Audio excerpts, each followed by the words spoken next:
It looks like we have our chair and our vice chair.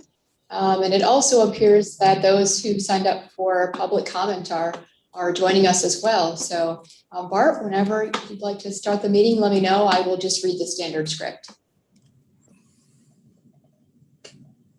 Perfect. All right, that was a thumbs up. Let me go ahead and just read the script. Welcome to the Parks and Recreation Advisory Board meeting. It is Monday, July 12th. My name is Penny Holler. I'll be facilitating the Zoom video portion of this meeting. I'm joined here by Director Derek Rogers and additional Parks and Rec staff via Zoom. This meeting is being recorded and broadcast on the city's YouTube channel. During the meeting, please mute yourself by clicking on the microphone icon found in the lower left-hand side of the Zoom menu. This is also where you can turn your camera on and off. For purposes of this public meeting, if you're speaking, please keep your video on. For general public comment, Chair Bart Littlejohn will call you by name to speak. Each participant has 3 minutes for public comment. After public comment is over, you are welcome to stay on the call if you would like. For comments on agenda items, Chair Littlejohn will call you by name after the staff presentation. Each participant has 3 minutes for public comment, and board members will then continue their discussion. Also, a reminder to please state your name and title each time you speak. And if a vote is necessary, the chair will capture votes from each advisory board member separately by roll call vote. With that, I'd like to turn the meeting over to Chair Bart Littlejohn. Thank you all for coming. Chair Bart Littlejohn, Parks and Rec Advisory Board. I'd like to call this meeting to order. Looks like first on our agenda are the meeting minutes from the June 14th meeting. If you haven't had an opportunity to go ahead and review those minutes, if you could do so now. Thank you.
All right. If there's no opposition, I would entertain a motion to go ahead and approve the minutes if someone would.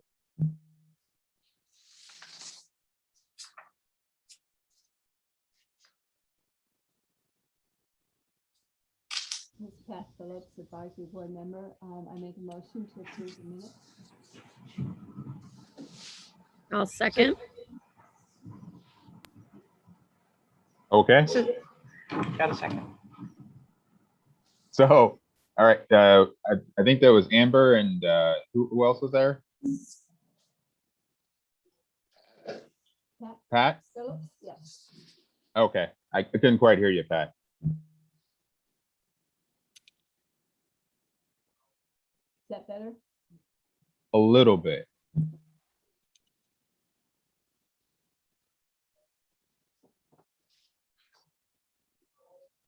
Well, looks like we have a motion out there by Amber to go ahead and approve, seconded by Pat. I think Pat's still working on her sound a little bit. Is there any discussion or any comment regarding the minutes? Seeing there is none, all those in favor of approving the minutes as stated, please say aye or raise your hand. Any opposed? Seeing none, the minutes are approved. Thank you, guys. All right, moving us on, our next agenda item is public comment. And Penny said that we have one person for general comment, or? We've actually had folks join us during this meeting. Okay. So it looks like we have 3 who wish to provide public comment and 1 that has provided a comment in the chat. It'd be helpful to know if it's general public comment or if we need to have that during agenda items. Okay. So if they could kind of unmute and let us know. Yes, like Penny said, if does anyone want to comment during this period, or were there comments attributed to one of our agenda items? I have a general public comment, if I may. Okay, if you could go ahead and just state your name before you do so. Thank you. And you have 3 minutes for general comment. Sure. Thank you very much. My name is Harrison Rosenthal, and I represent the board of directors of the Florence Masters Swim Club. We kindly request that this advisory board solicit a report from the pool staff as to lane rental fees and how they were set. From 1993 to about the early 2000s, the Parks and Recreation Department did not charge our club to use lanes for swim workouts. In the early 2000s, the department instituted a flat fee of $60 per workout. And in 2017, the department began charging all swim clubs $7.75 per lane per hour for using either the indoor or the outdoor pools. So our club typically reserves 8 lanes, and this totaled the same $60 per workout. But this changed in 2018 when the department began charging different rates for indoor and outdoor pool reservations. So it kept the rate of $7.75 per hour per lane for the indoor pool, but doubled the rate to $15.50 for the outdoor pool. And the justification that was communicated to Florence Masters was that the outdoor pool lanes are twice as long as the indoor pool lanes, and therefore the price should be twice as much. This caused our club really severe financial hardship, and general conversations with the Parks and Recreation staff had not been productive. We understand full well that the Aquatics Division incurs the highest overhead cost of all Parks and Recreation facilities in the city. And we have no objection whatsoever to paying a rental fee to reserve lanes for exclusive use. However, we think that charging double for the outdoor pool lanes is a little bit unreasonable and should be changed.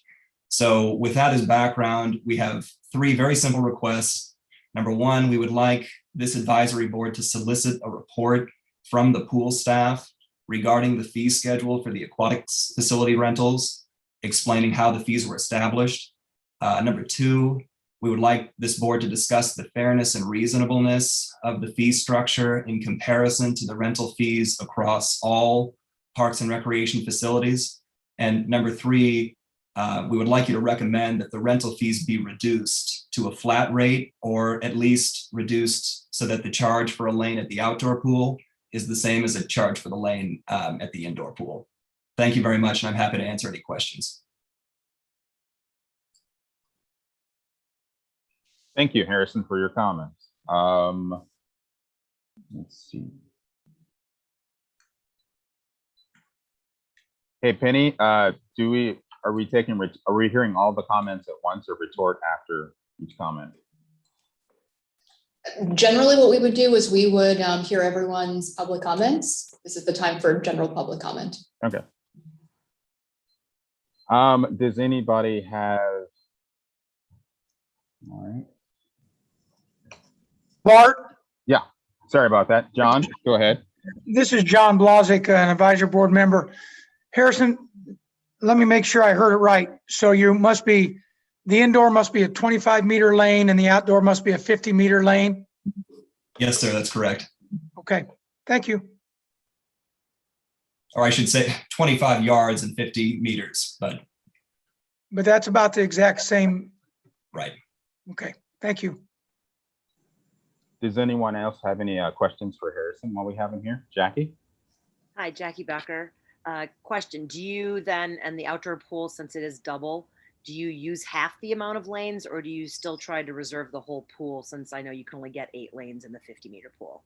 Right. So just Jackie, based on pure economic feasibility, we have not been able to do that, in combination with the fact that There are other teams who are also looking for pool times. The difference is when we are there and when we're the only club that is there, even if the rest of the pool is completely empty, we have to maintain our 4 lanes or else we'll be charged for 4 extra lanes. And where we're coming from is, it's the same operating cost to have a lifeguard guard the entire pool versus have a lifeguard guard 4 lanes. And we would like to spread out.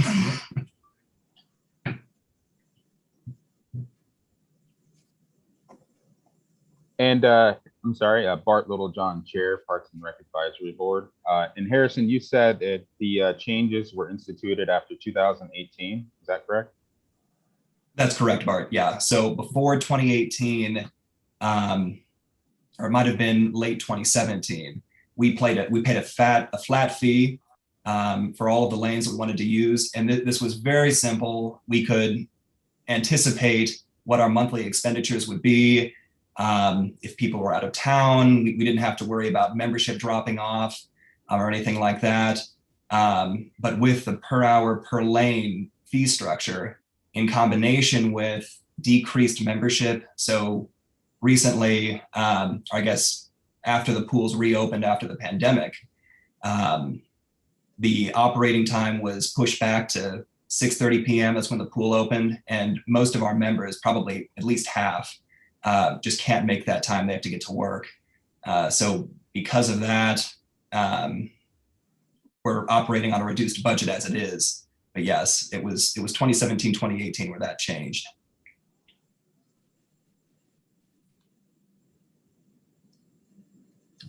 John Blazek. I'm sorry, This is John. John Nalbandian, board member. Does anybody have any objection to asking staff to go ahead and prepare? I don't want a big report, just a brief report on how these user fees are established. Is that all right with everybody? Penny Heller, Management Analyst. Since we're in general public comment, staff would love to, make sure we're capturing this, and certainly want to reach back out to this group, whenever there's questions or concerns. Certainly the board can recommend or suggest that staff do that outreach and review the fees. So that would probably be the potential action for you to consider. Okay, and would that be something that we just would need to take a vote on, Penny? Yeah. So I want to make sure we're following proper meeting decorum. This is the 3 minutes for general public comment. Obviously, these are not items on the agenda, so staff isn't necessarily prepared to provide a direct response on some of the questions raised. It's potentially the most appropriate for us to do that outreach, ask those questions, and then when we have items we want to bring back to the board for budget questions or policy decisions, or just an update on the status of the concern, we can bring that back to the board. Okay. Well, what I'm hearing is a lot of interest in seeing what staff would have to say about this. So if you could go ahead and do so, that would be appreciated.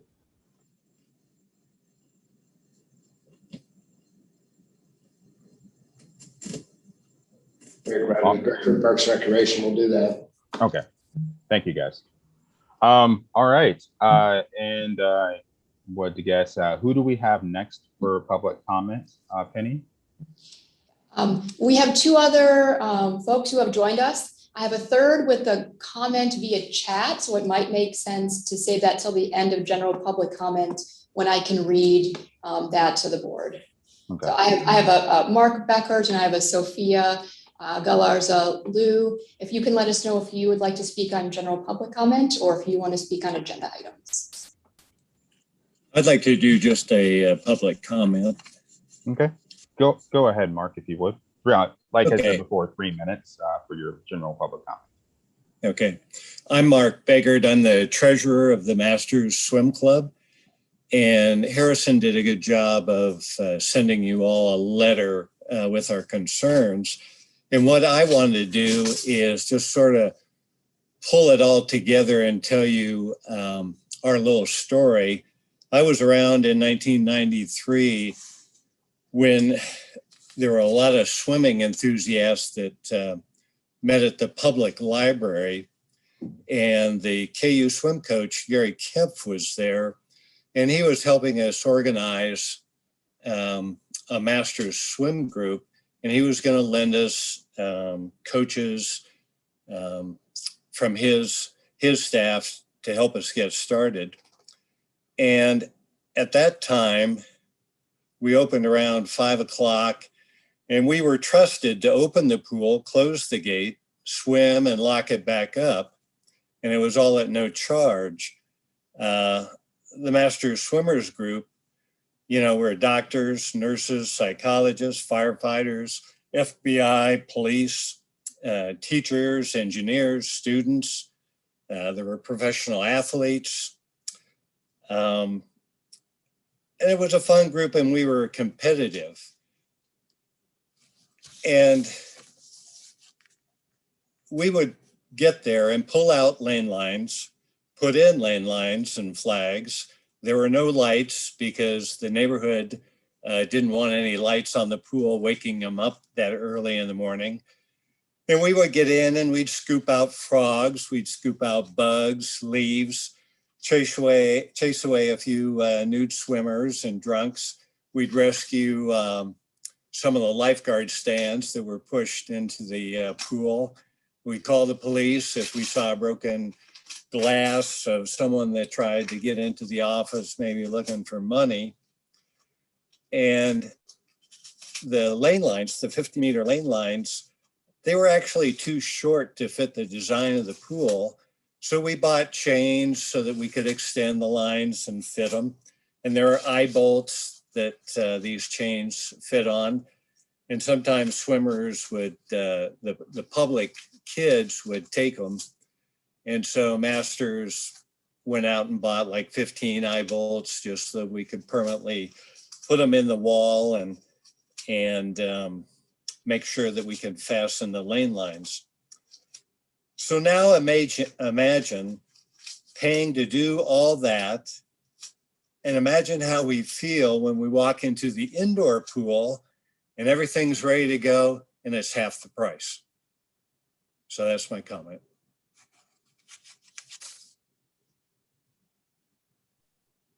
Thank you, Mark. Appreciate that.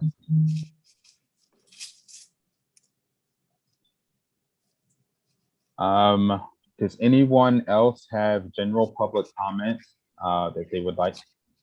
Sophia? I think I'm the last one. Thank you. Thank you, Bart.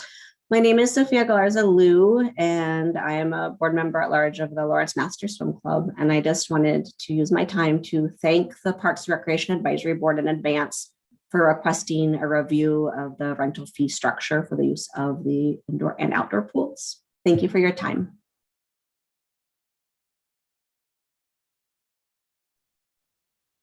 Jackie, did you have comment on that? Yeah, I just had another question. Well, first off, I want to say I'm a U.S. Master swimmer myself, but I cannot get up in the mornings because I work late at night. So I train by myself when I can.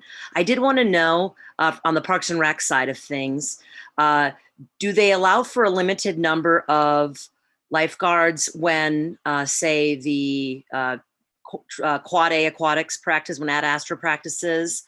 Different than U.S. Masters? Is there a certain number of lifeguards that are required for when the clubs practice versus when U.S. Masters practice?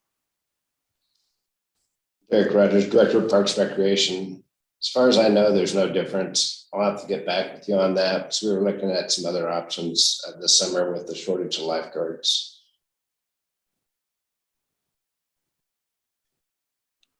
Can we just make sure that's in the report then too, how many lifeguards are for U.S. Masters versus for the club? Yep.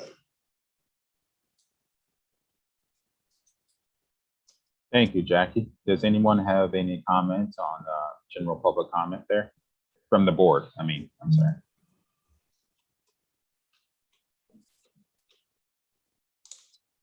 Okay, seeing none, go ahead and Penny, you said we're gonna save the text public comment till the end. or And right now? thanks, analyst. So I sent out the information that I received Mhm. from JT Thornburg in the comment, and I'm also going to read it just so we can capture it on Thank the you. record. Last month, I asked why are there no bicycle racks at Hobbs? Subsequently, I learned that there is a single 3-bike wave rack at Hobbs. In daylight, that rack is visible. At night, it is not. That is why I didn't find it and also why I will never use it. I recently had my 8th bike theft, the last 3 of these thefts in just the past 14 months. That theft was promptly reported, and I personally spotted the stolen bike downtown at the 11th Street Community Building. Police arrived promptly, apprehended the suspect, and I have the bike again. I urge the LPRD to provide adequate quantity and quality bike parking to Hobbs Park now, please. Car parking there is very poor, and bicycling ought to be an alternative. The loop will have little to do with the stadium except to bring more bikes. Car parking is not called an amenity. Why should bike parking? Thank you, JT.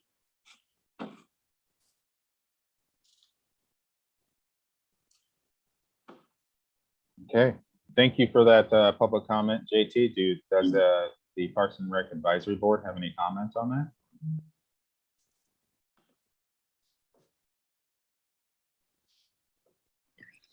This is Marilyn Hull, board member.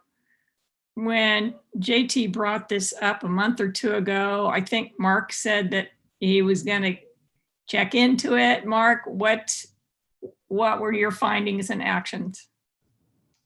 Mark Hecker, Assistant Director, Parks and Rec. We actually added the bike rack he's talking about by the stadium. So we had it in stock and we're able to install it within a day or 2 of our meeting. Is that the wave rack that he was referring to? Correct. And do you concur with his opinion that it's inadequate for the site? Honestly, I feel like we don't have a lot of bikes parked there, but I don't know what adequate is, I guess. We had 0, now we have 1, and we're not seeing it full all the time, so. This is Bart Littlejohn, Chair, Parks and Rec. Mark, is there any way we could at the very least paint it with something that could be visible at night so that people could notice it? Because I think that was mainly JT's point of contention, was that it wasn't very visible at night. We can certainly look at what it looks like at night. Maybe we need to put a light on the back of the building or something. Art, this is John Blazik, Advisory Board member. Penny, I got a little confused. He's had 8 bikes stolen. They've all been stolen from that rec center. So I'm merely reading what was posted in the chat, but what I was reading said, I recently had my 8th bike theft, the last 3 of these thefts in just the past 14 months. And that could have been from his home though, or the rec center or wherever. That's all the information that I have. If JT is willing, he could submit further information in the chat, but that's what I have right now. Okay, thank you, Penny. Derek Rogers, Director for Parks and Recreation. He texted all bikes stolen in or near the downtown area or downtown. I will also add, Mark and I, after the request came in, we're looking at the Hobbs Park area, and I'm an avid cyclist too, and I like bike parking. It's just trying to find a good location. How do you put a good sized rack over there? And that was one of the challenging things we noticed when we were doing that. And the location made a lot of sense where that bike rack went. This is Val Renault, board member.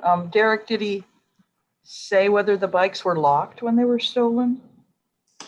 He didn't say, so that's. Derek Rogers, Director of Parks Recreation. He's typing right now. Okay. And all bikes were locked, and the location where the bike rack is located does not work.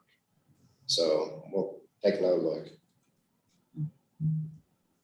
I wonder if is there some sort of industry standard for bike racks that prevents theft, or is this just something we have to live with forever? the foreseeable future. Mark Hecker, System Director. The rack that's installed is considered a viable bike rack. So we have the inverted U racks, we have the wave racks, we have the old ones where you stick your tire in the front. We don't really like those anymore. So yeah, if they get used, they're a great amenity. If they're not used, they're just kind of a nuisance, to be honest with you. So you always like to have enough, but not too many.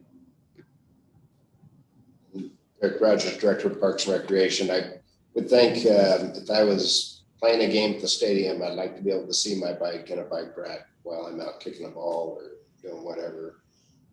Maybe we could try some different locations and not fasten something down. We'll take a look at how we can try and improve it. And I'd be curious to see how many bicyclists do want to use an amenity like that out there. So.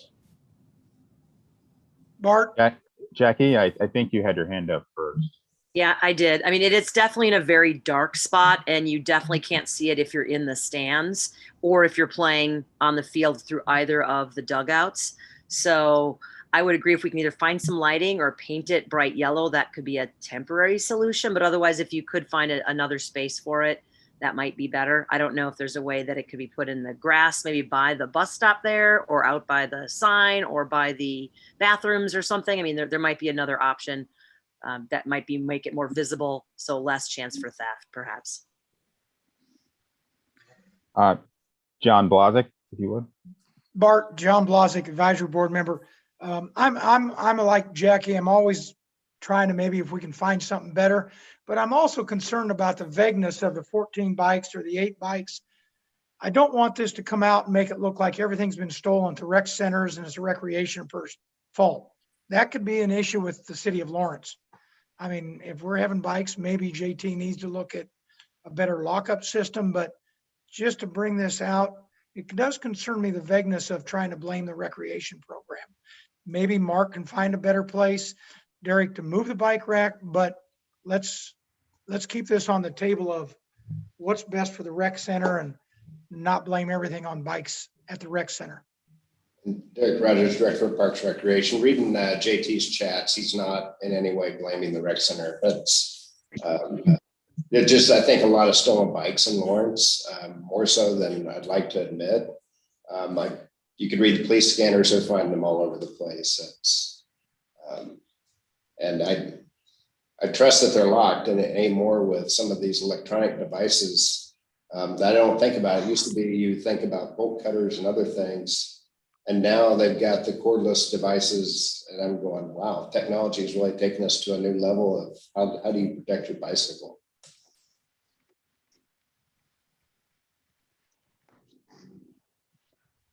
Bart Littlejohn, Chair, Parks and Rec Advisory Board. But yeah, I definitely think what you said earlier, Derek, at least, and Jackie as well, at least painting it for a short-term solution. Just to make it brighter and more visible, and then figuring out a longer term solution of making sure that it is visible at night if you could. I think that would be appreciated.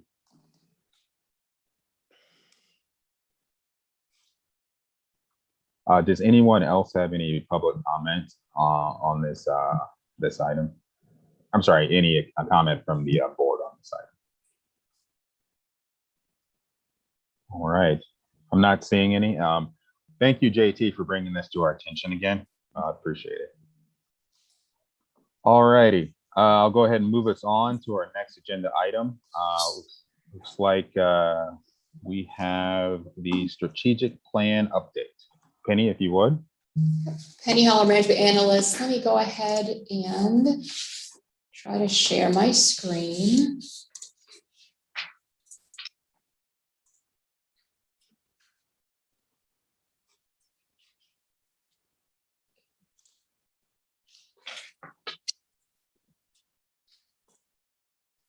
All right, if you figured out by now, if I have a presentation, we're going to have a brief PowerPoint. This is also just so everyone watching this and participating can be on the same page, or if anyone catches up later. So the strategic plan update. Let's talk about the strategic plan. So for some of you, this might be information you already know. For some of you, this might be new, but I can't stress enough, it's a really big deal. So I think it's really great to get the Parks and Rec Advisory Board with kind of a basic understanding of what this is, what it means, and how it's going to affect the way that we do business as a city. So this is the city's plan. This is not just the Parks and Recreation plan. This is the culmination of a heavy amount of community outreach, a lot of community feedback, and professional facilitation. The strategic plan in its most basic form was approved by the City Commission in October of 2020. And this past Tuesday, the City Commission just reviewed some updates, and those were more recently received, which just adds more detail to the strategic plan. For those who would like to look further into the document, here's the website. It's on the city's website. And I really can't stress the importance enough of the strategic plan. So as our city manager, Craig Owens, has said, it's not a plan, it's the plan. And it's focused around the vision that as a city, we create a community where all enjoy life and feel at home. And what's in the strategic plan guides all of our city activity. It guides how we conduct that activity. It sets measurements to track our progress. And this is where I should have put asterisks. Our budgets as departments will align those resources with the strategic plan. So in essence, if you look on the agenda and you see what's coming up next, this is discussion of the strategic plan should help us have a better discussion on budget items. So here's the highlights. And again, we could spend several hours going through the strategic plan, but it's really important for me that we're all on the same page as far as the highlights. So the city strategic plan includes 6 commitments, which are how we work. There's a little detail in the paragraphs, but I'm just gonna sort of hit the highlights. It covers community engagement. And again, this is how we're doing the things that we do, community engagement. We're going to focus on efficient and effective processes. We're going to make sure we're looking at equity and inclusion. We're going to do this through sound fiscal stewardship. We're going to work through engaged and empowered teams. And we're going to make sure we're looking at environmental sustainability. So if that sort of paints the picture of, that defines the how we are going to be working, how we're going to be doing business as a city. And then the 5 outcomes really identify what we do. So what is the city and the business to do? It is these items here. It is the unmistakable identity. It's the strong, welcoming neighborhoods. It's the safe and secure. It's the prosperity and economic security. And it's the connected city. So I know for many of us, this might be new vocabulary, new terms, but the goal is we become familiar with what these are and what they mean, because this is how, as a city, we're going to be speaking to programs and services and budgets and prioritization. And this is really the key item that I just want to set the expectation on for the Parks and Rec Advisory Board, is that of the 5 outcome areas, while Parks and Rec certainly supports connected city and supports economic security and supports strong, welcoming neighborhoods, our primary emphasis, which means most of our budget, is going toward the unmistakable identity outcome area. And I'm just going to read that real quick because I think it's important. The unmistakable identity outcome area says that Lawrence is a welcoming community, synonymous with arts, diverse culture, fun, and a quintessential downtown. City parks and community events contribute to the vibrancy experienced by all people in Lawrence. So when we talk about Parks and Recreation as a traditional department, we're really talking about this outcome area of unmistakable identity. So often as staff, you're going to start to hear us refer to ourselves as covering the unmistakable identity outcome. And again, that's not that we don't support the other areas, but this really is the primary area. As an example, the fire department most supports safe and secure. That's probably their area of focus, not that they don't contribute to the other outcome areas. And then I'm just going to touch on this because there's a lot that we could delve into, but for today, I just want to keep it pretty high level. The strategic plan does include strategies and key performance indicators. So these are the metrics for measurements of how we're doing. Are we achieving our outcomes? Are we achieving what we would like? Those are structured by the commitment areas. You recall those are things like community engagement, environmental sustainability, equity, inclusion.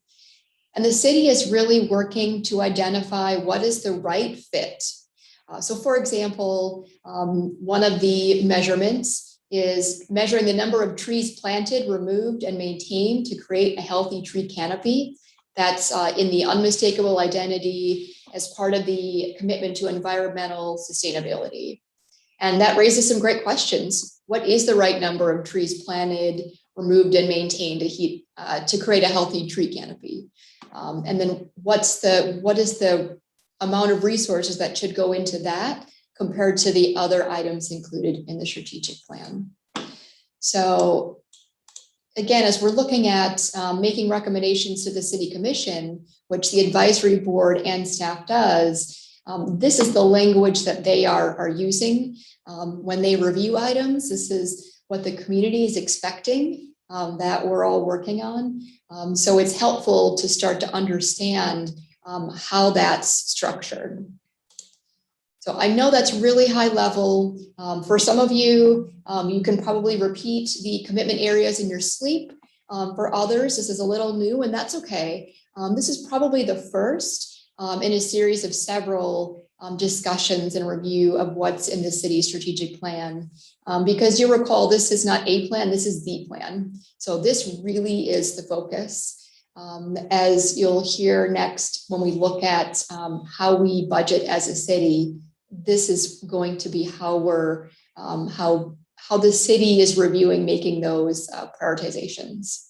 So I wanna go ahead and open it up for questions, discussions on the strategic plan.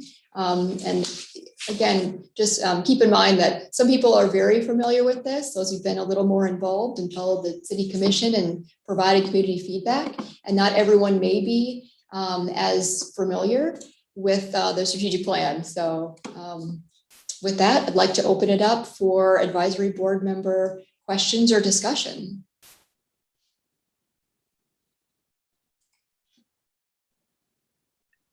This is Marilyn Hull, board member. How does this interface with or affect the department's master plan? Derek Rogers, Director of Parks and Recreation. I see it as they're two separate pieces of data. This is where we're wanting to go. Master plan is more the cookbook, the recipe, the things that a lot of work went into.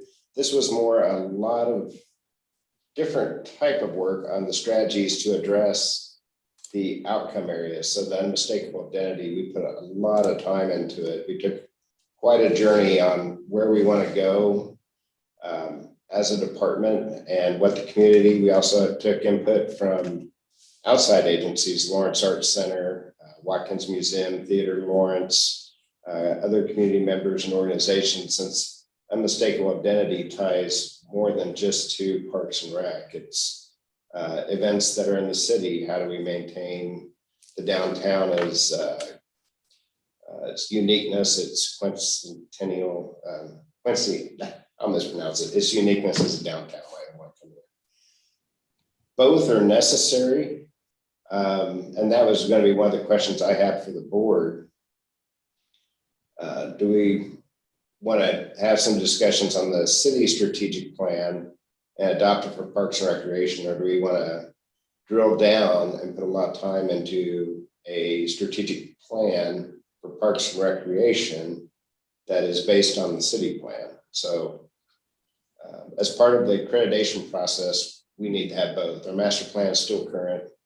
Our strategic plan, we could adopt the city plan. I don't think I answered as well as what you wanted. The meat and potatoes of the strategic plan is you develop strategies to address the outcome, a mistakable identity, and then you figure out what you want to measure, and then you figure out the data points that go into it. So one of the measurements is how satisfied are people with Parks and Recreation in North Kansas. So we have the ETC survey that comes out. I don't think we did one last year. I can't remember when the last one was. And I think overall we were at 84%. National average was 59%. Kansas City metro area was at 75%. And then you look at other areas of that, whether it be environmental sustainability, is it street events, is it diversity, is it my culture is celebrated in Lawrence? How do we change that key indicator? What's our strategy and what's our plan to move it? So the measurements can be moved either way. It's more diagnostic of what you're doing in Parks and Recreation and the impact on the community. I don't know if that helped you or not, Marilyn. I probably missed.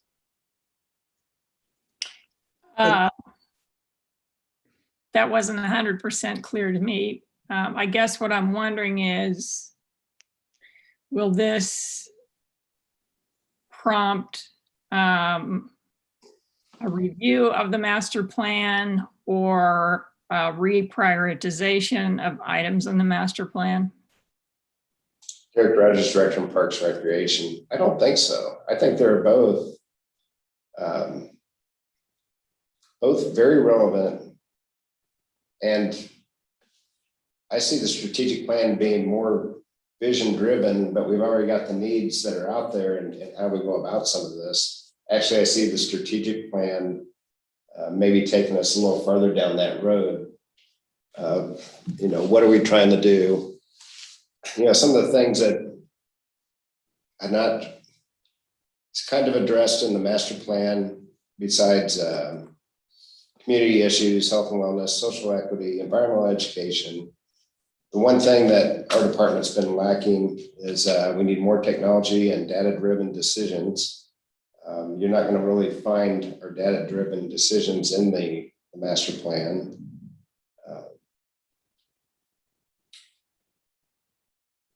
Bart Littlejohn, Chair, Parks and Rec Advisory Board. So I'm clear in hearing in what Marilyn is her questions alluding to. So I'm just trying to make sure I'm clear.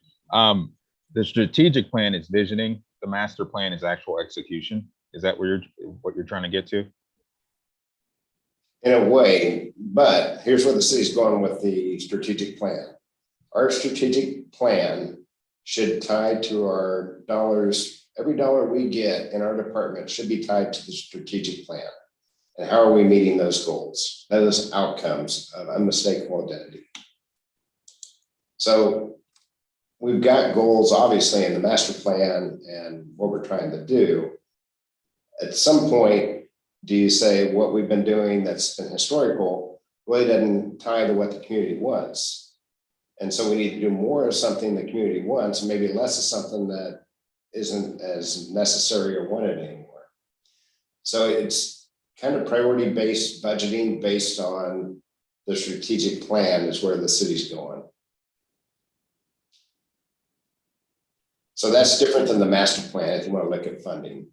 Okay. And just an additional question, Bart Littlejohn, Chair, Parks and Rec Advisory Board. Are there some crossover or meeting points of both that we can start from? So we don't have to necessarily scrap the entire thing. Scrap what? The master plan. No, you have to have both. You have to have a master plan, and you.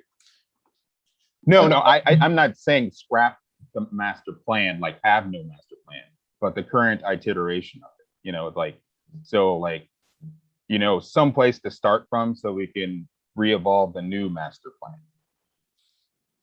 Right, and our master plan is 4 years old now. I believe. I think it was approved in 2017. So we still got some time on our master plan. Revisions and updating the master plan, I think, would be good. I'll ask Mark to jump in if I've missed anything. This is John Nalbandian, board member. You know, Derek, this conversation, maybe if staff could prepare a kind of decision tree that just sort of shows the relationship among these different documents or initiatives, so that we know, how the one is supposed to relate to another. I'm just thinking out loud here, but I'm wondering if something visual might help us. Penny Bart Holler, Little- go ahead. Oh, I'm sorry, Bart Littlejohn, Chair. Thank you for the assist, John. You said it much more eloquently than I did. So. Penny Holler, management analyst, and I think it's also just important to remember this is kind of the foundation for how the city is going to do all of its work. So we can really look to these 6 commitment areas, and you can expect that, if we're going to create a master plan, we're going to, make sure we have community engagement. We're going to look at, efficient and effective processes as part of that. We're going to look at equity and inclusion. So I think you can expect in many of the things that we do to see reflections of those 6 commitments. And maybe that wasn't spelled out as clearly in a previous city strategic plan, but these are really the 6 areas of how we're going to do things. So you'll see as we approach it, likely use of engaged and empowered teams as an example. This is John Nalbandian, board member again. So in a way, these 6 commitments to me can be looked at as a values lens that we can subject various decisions or documents or initiatives or whatever. We can pass them through these 6 commitments, and maybe it gives us a little better idea of the value that our initiatives can add. Penny Holler, management analyst. And I think too, once we get further into this, so you're really seeing the top layer here today. Underneath this, we have strategies and measurements of how well we're doing. And I think it's also helpful to see that, because that provides a little more explanation for what we mean when we say Parks and Recreation is supporting Lawrence's unmistakable identity. What does that mean? So maybe that's something that we can look to cover next month. I think that would be informative as well. Derek Rogers, Director of Parks and Recreation. On our, if you look at the capital improvement program, the CIP list, you also see that we have tried to tie what outcomes and commitments under unmistakable identity tied to each capital improvement project. So the Rose Creek splash pad was one of them, tied to safe and welcoming neighborhoods, sustainability with the energy. So we were tying strategic plan items to our master plan item, which was we want splash pads in Lawrence, Kansas. And so every project going forward, again, it goes back to the capital, the dollars, whether it be for any initiative, are we spending them and are they meeting the strategic plan? Mm-hmm. Penny Holler, management analyst. So you'll see every item going to the city commission has to list which of these items that is supporting. So whether we're purchasing a tractor or whether we're putting in a CIP project, we're looking at how it relates to one or multiple of these. If I could jump in here too, Mark Hecker, Assistant Director. I think what Marilyn's referencing is actually correct. So we'll have to take the master plan as it exists. It's a 5-year-old document coming up in 2022. I think we need to run it through the filter and look at through these lenses and make sure everything that's in the master plan is hitting the current strategic plan. Because even some of the things we were talking about in the old strategic plan, they aren't quite the same as this new strategic plan. So I think as you look through the master plan and think of things that aren't done yet that we want to try to do they hit these 5 points? And if they don't, then maybe they fall a little further down the list of things we want to try to accomplish or if there's things that are missing in the master plan, that's when we start talking about revising the plan. You know, if you get 5 years into a plan, we're doing pretty good. And quite honestly, we've done really well on just step by step through that master plan. So we're pretty close to needing a revision. It was a 10-year master plan when we did it. And, you know, it's, if you really look at it, we've accomplished a great number of things in that plan. So looking through these filters, we may identify things that aren't quite in there the way we want them going for the next 5 years.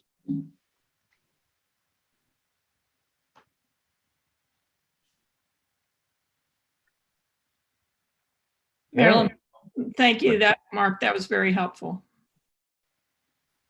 Bart, this is John Blazek, Advisory Board Member. That was a good job, Mark. I really like Penny and Mark and Derek. This is a pretty impressive strategic plan. I lived in it for 33 years with schools between master plans and strategic. And it kind of just comes back for all of us in layman's terms. It forces the people that are making decisions to look through and what's being met, and not individual likes and wants for people making the decisions. I think this is really in depth, Penny. This is impressive. So thank you. If you and Mark and Derek were all doing it, this is going to be good for the community and for the taxpayers. Thank you. Penny Holler, management analyst. I mean, this really was a community effort. So there was a lot of outreach done. All of us on staff, a lot of us participated in gaining feedback from individuals, organizations, because we wanted this to really reflect the city and reflect what was kind of uniquely Lawrence, and what do we find to be the vision? What do we find to be the items that we're trying to accomplish? So I don't think we can take much credit, but I think we're very excited about what this strategic plan is and what it means. It's great that we now have this guiding document that will help us better look at exactly what are we doing and what are we trying to accomplish, and let's measure how well we're doing in accomplishing those goals. So that's hopefully what this guides us toward.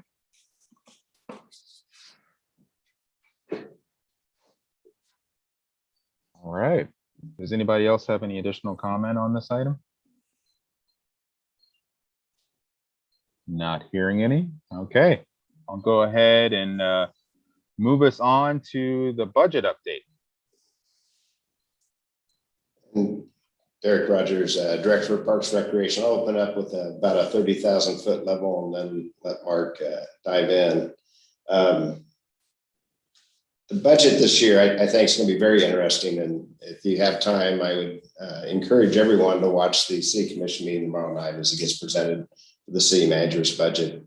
The budget, I fully support, and as a department director, I support it fully. I think it does a lot of things that with intention, and that was putting people and infrastructure at the priority of the budget. We did a 2017 comprehensive analysis of our employees' pay system and pay. And what we did there, or what the survey said, was we've had many years of not keeping up with inflation and everything else. We're trying to get the pay up where it should be. This budget proposal by the city manager focuses on the people and getting the compensation where it should be over the next 2 years. To do that, that takes a lot of capital. And in a flat budget year, coming off poor revenues during the pandemic, that's a lot of commitment.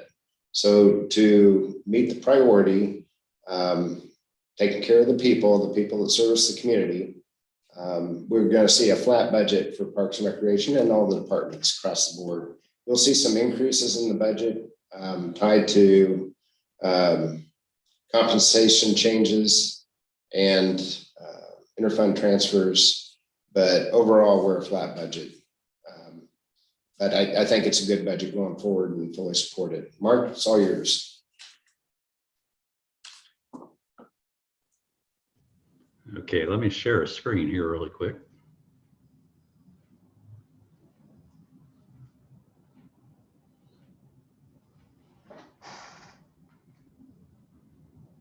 Are you seeing the CIP? No. email, that was the public comment from JT Thornburg. Yeah, I'm glad it was that email. Yeah, really. Get the shopping lists from my wife. How about now? CIP projects. Hey, that's what I wanted. Okay. Okay, so just big picture here.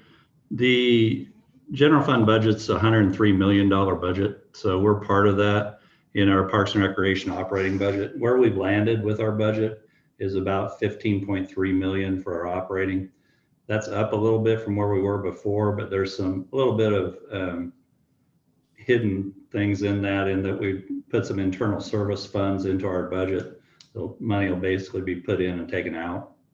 So that's something that we really can't do much about. The one thing I wanted to point out in the CIP, we were asked to cut $644,000 from our budget. So that was just operating budget anywhere we wanted. What we did is we went in and cut this project right here, which is the Holcomb Sports Complex infield project. So we had scheduled it to go to artificial turf on the infields at Holcomb. We figured instead of wandering through our operating budget and trying to figure out where to cut 644,000, it was easier to just cut one CIP project. So that project can come back later. It's nothing that, you know, we can't put off for a year or two. But the good news is we ended up with a little over $3 million of CIP projects in the current budget as it's being proposed to the City Commission, and $15 million operating budget. So I was very happy where we ended up in, you know, as Derek said, it's a pretty tight budget year. I felt like we ended up in a pretty good spot without losing hardly anything that can't be recovered later.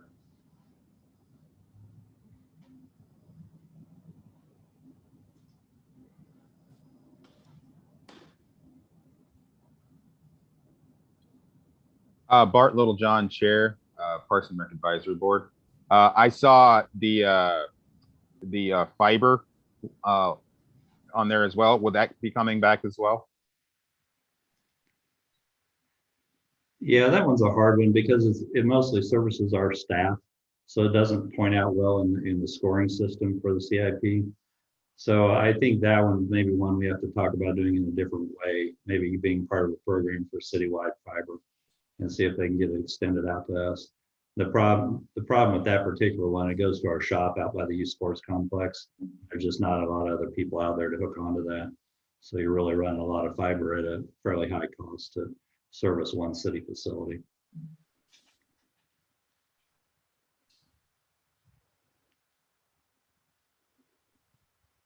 Were there any additional questions regarding the budget from the board? Marilyn Hull, board member. Mark, I scanned that really quickly, but I don't think I saw anything budgeted for the Lawrence Loop. Is that correct? Let's put it back up.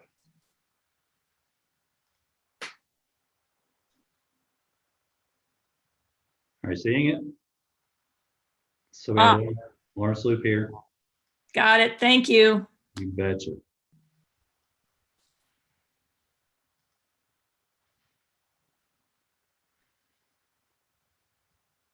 This is the really fun stuff to get big picture stuff instead of little operating lines.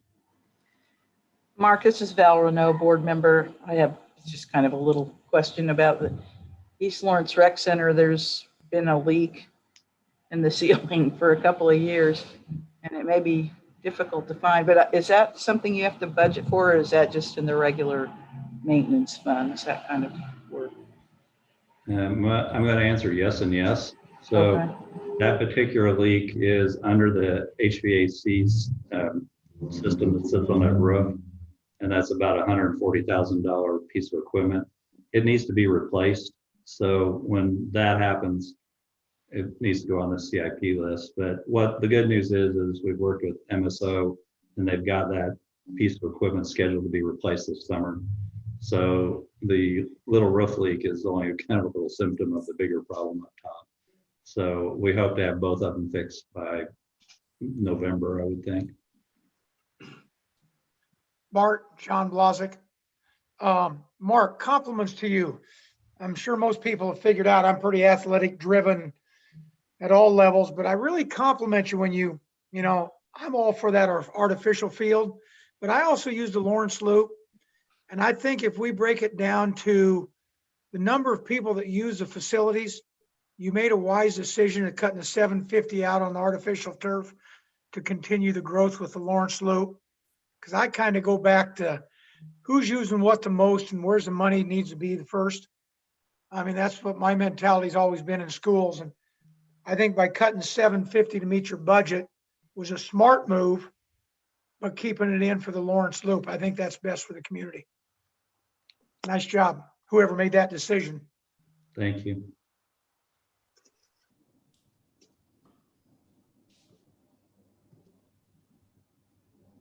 All right. Does anybody else have any additional comment? Not seeing any. I would like to second what John said. Great job with that, guys. Looks like we were able to get most of it. And like you said before, the stuff you weren't, it should come up again. So, all right. Moving us on to the next agenda item. Looks like 4th of July fireworks update. All right. Let's see how that went. Derek? Derek Rogers, Parks Rec Director.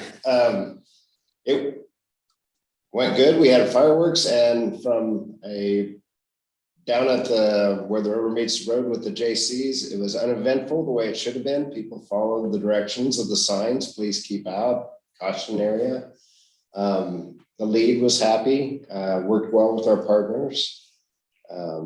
We cleaned up after the fact, and I take it as a compliment that they said the roads after the event were probably, and the parking lots cleaner than before.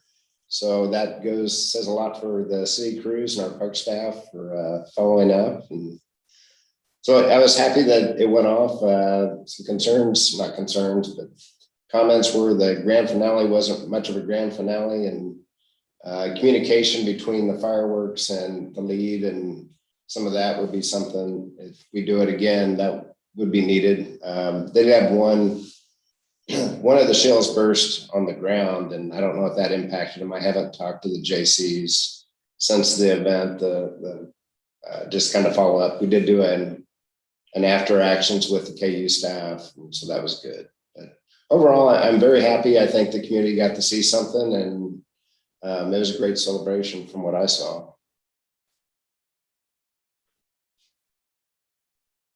Bart Littlejohn, Chair, Parks and Rec Advisory Board. How did the JCs like the setup as opposed to down by the river? Derek Rogers, Director of Parks and Recreation. The comment that I received was that was probably their safest environment for shooting fireworks that they've ever experienced, because they had so much room between them, the buildings. I hate to jinx myself.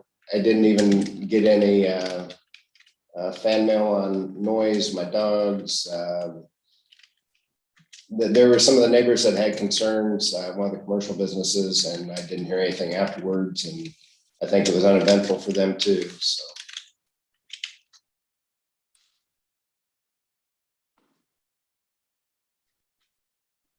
All right. Does anybody have any, I see a bunch of hand claps and a bunch of thumbs up. So I would say you guys did a great job putting on a fireworks show. I think everybody enjoyed it and was happy for the chance to get outside and see and celebrate Lawrence. So does anybody have any further comment from the board? All righty. Thank you guys again for all your hard work doing that. I know the town really appreciates it. All right, I'll move us on to our next agenda item, concerns from the board, our items of interest. Does anyone have any?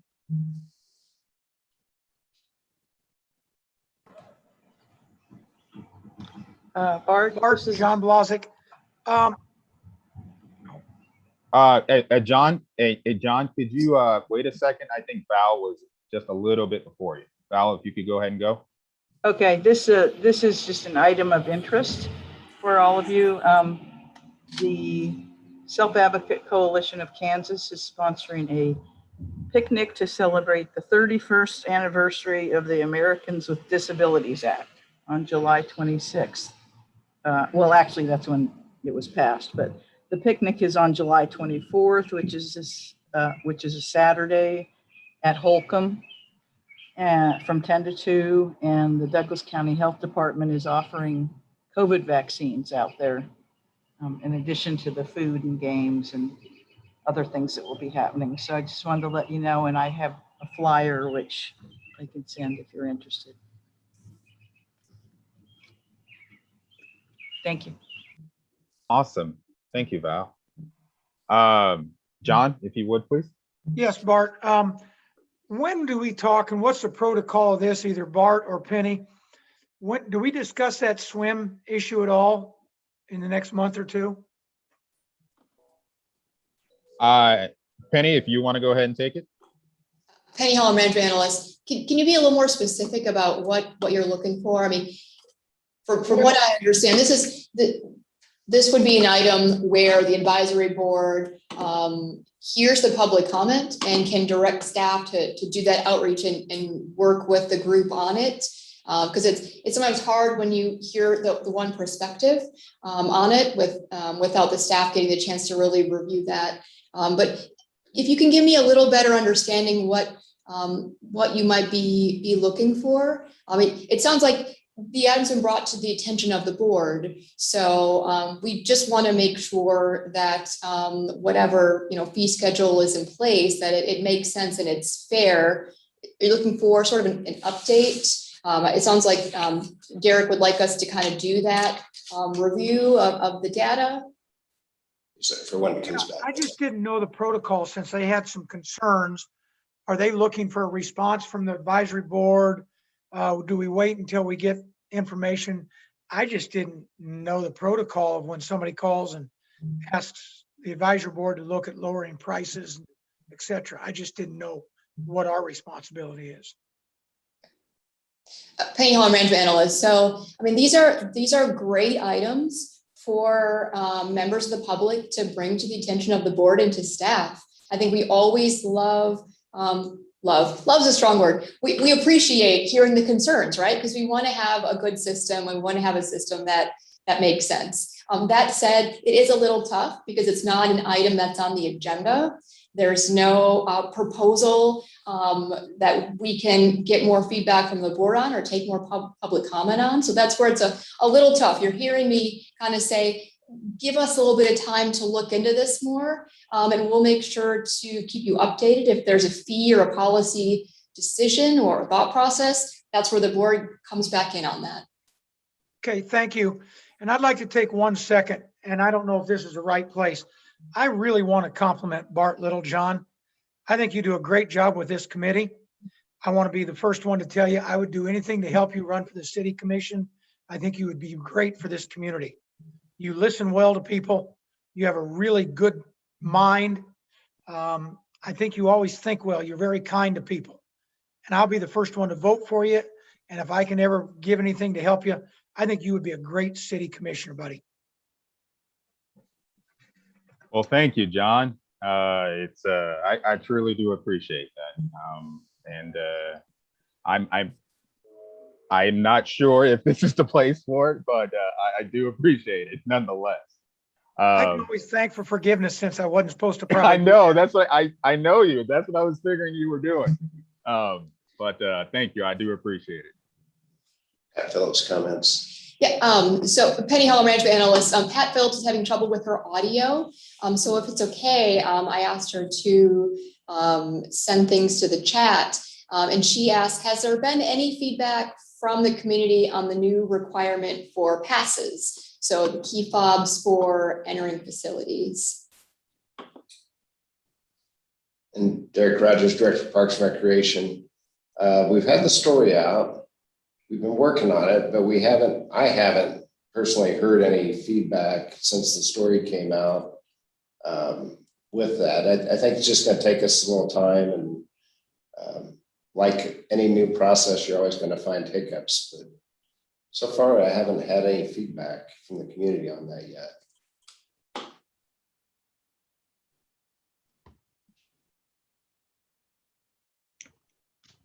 This is John Nalbandian, board member. The 16th of July, I have on my calendar is Parks and Recreation Professionals Recognition Day. I don't know, are you guys planning on anything, any self-congratulatory activities or stuff? Derek Rogers, Director of Parks and Recreation. It's interesting you bring that up. What are you doing tomorrow morning around 10 a.m., 10 to 11 in South Park? We're getting together with our staff to, for about an hour, just have some interaction, get them out if they can make it down here, play some games. Oh, neat. Roger will be doing some filming for social media and do a presentation on July 16th. So he's been very proactive and looking forward to it. So that's Friday the 16th at 10 a.m. at South Park? That's actually tomorrow. Oh, tomorrow. 10 a.m. And then he's putting together some video and social media to put out on Friday the 16th. I think I've got that right. Penny Heller, Management Analyst. And there was also a proclamation at the last City Commission meeting. Derek, did you want to, I think you were more involved in that? Yeah, Roger read the Parks and Rec proclamation for Parks and Recreation Month. So we mentioned too, I believe, our 75th anniversary. There's some things we'd like to do and we just haven't quite got to it yet.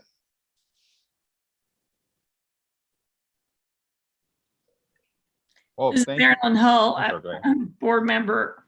Since I can't go tomorrow, I would just like to say thank you to the members of staff that are on this call and hope that you can pass on to everyone else in the department how much the advisory board appreciates their incredible dedication. It's truly inspiring in many cases. And I personally am very deeply grateful, and I bet that I speak for the other advisory board members in just really giving you a big, hearty thank you for all you do. Derek Rogers, Parks and Recreation. I'll pass that on group email to our staff. Appreciate that. This is John Nalbandian, and Derek, in particular, I want to build on that because what you guys, the role you played in the homeless initiative, I never would have expected Parks and Rec to be involved in that. How you've helped with the fireworks, and I think it's not just being involved, but you all have built sort of a reputation for competence, and that's something really to be appreciated, where we can take quality for granted. Thank you.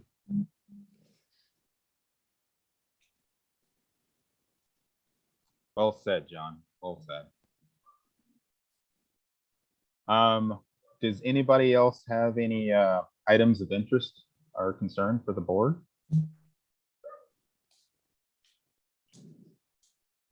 Okay, and also well said, Marilyn, as well. Marilyn, did you? No, I don't have any other items. All right, I just saw that you're okay. You're up. All right, moving us on to staff update.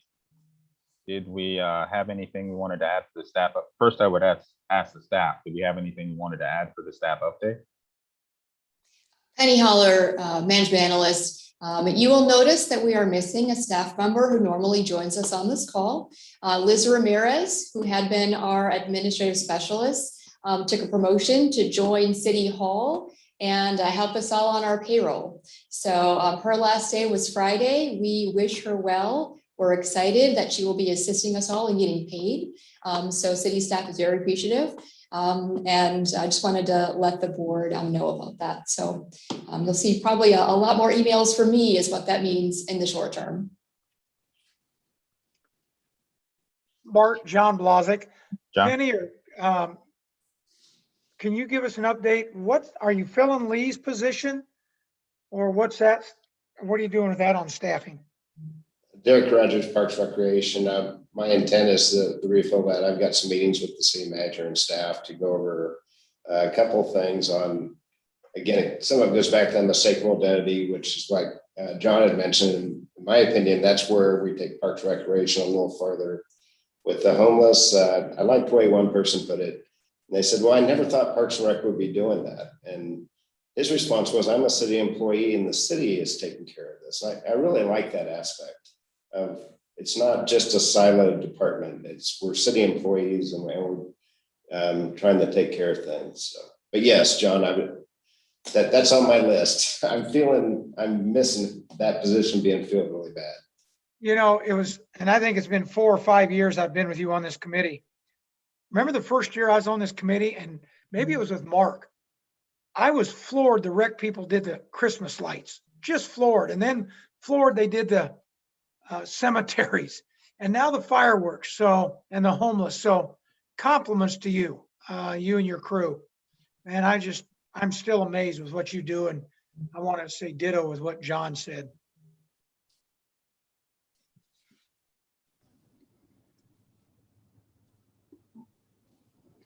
All right. Mark Eckworth, Assistant Director. A couple of things I might add, just out and about. If you're out and about, you might see Broken Arrow Park will be starting on a new playground install probably tomorrow or the next day.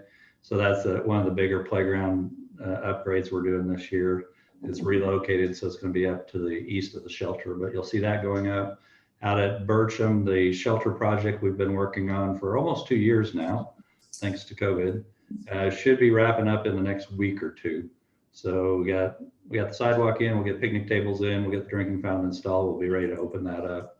And the other thing that people are getting a little bit antsy with is Veterans Park. We have a playground project there that's kind of been delayed for multiple reasons. We had a supply problem with playground manufacturers. So that one, again, we'll probably start moving here in the next week or two. So I hope to get that wrapped up by the end of summer. All right. Thank you, Mark. Appreciate it. All right. Does anybody else have any comment regarding the staff update? All right. Not seeing any. All right. That's it. Our next agenda item is the calendar. Our next meeting is Monday, August 9th. I would like to thank you all for coming and participating today. Really appreciate it. And thank you again to our Parks and Rec staff. We really appreciate you guys as well. This meeting is adjourned. Oh, wait, not yet. I have to. We could do a quick vote on that. That'd be excellent. Yes, I would entertain a motion. This is Val Renault. I move we adjourn. Okay. Is there a second? I see John Nalbandian with the second.